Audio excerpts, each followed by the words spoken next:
जिरलेली आहे। जय महाराष्ट्र। आता काहीच वाटत नाहीये एवढा मोठा ट्रेक केला। आता पता चल गया मेरा ट्रू फिटनेस लेवल। थांब असता नाही आधीपासून बघा। नमस्कार मंडळी, आज आपण आलो आहोत महाराष्ट्रातली सर्वात घनदाट आणि थरारक ट्रेकसाठी प्रसिद्ध असलेल्या वासोटा किल्ल्यावर।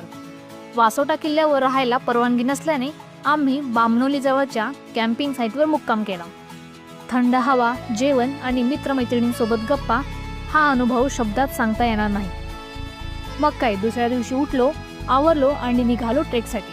वासोटाला जाण्यासाठी रस्ता नाही तर आपल्याला बोटीने जावे लागते। साधारण 1 ते 1.5 तासाचा प्रवास। निळे पाणी, उंच डोंगर बघून खूप भारी वाटलं। आता आम्ही पोहोचलो किल्ल्याच्या पायथ्याशी। इथून खरी कसरत सुरू होते।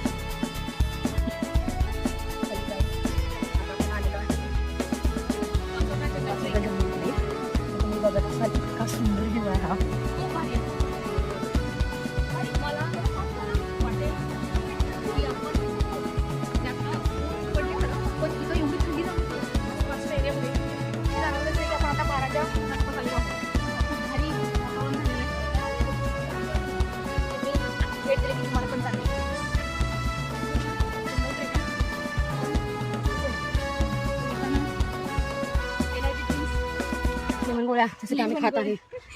सगळं सोबत कॅरी करा आणि जंगलामध्ये प्राणी सुद्धा आहेत, सांभाळून जावा। या गडाला व्याघ्रगड असेही म्हणतात। इथे वाघ, अस्वल, बिबट्यांचा वावर आहे, म्हणून ग्रुपने चालणे योग्य। ट्रेक मध्यम ते अवघड स्वरूपाचा आहे। चढण थोडी दमवणारी आहे। तर टॉपला पोहोचल्यावर कोयना धरण आणि सह्याद्रीची रांग पाहून थकवा पळून जातो। शिवाजी महाराजांच्या काळात या किल्ल्याचे महत्त्व किती असेल याची जाणीव इथे आल्यावर होते। कसं वाटला व्ह्यू? वरती शब्द सुद्धा उरलेले नाहीयेत, एवढं हेच दृश्य बघून आम्हाला छान वाटतंय सर्वांना।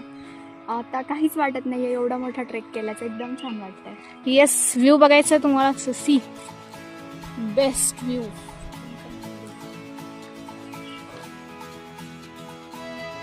आणखी म्हणलं तर महाराष्ट्रातली सर्वात उंच कडा बाबूकडा, इको पॉइंट आणि हनुमान महादेवांचं मंदिर यांचं दर्शन होतं।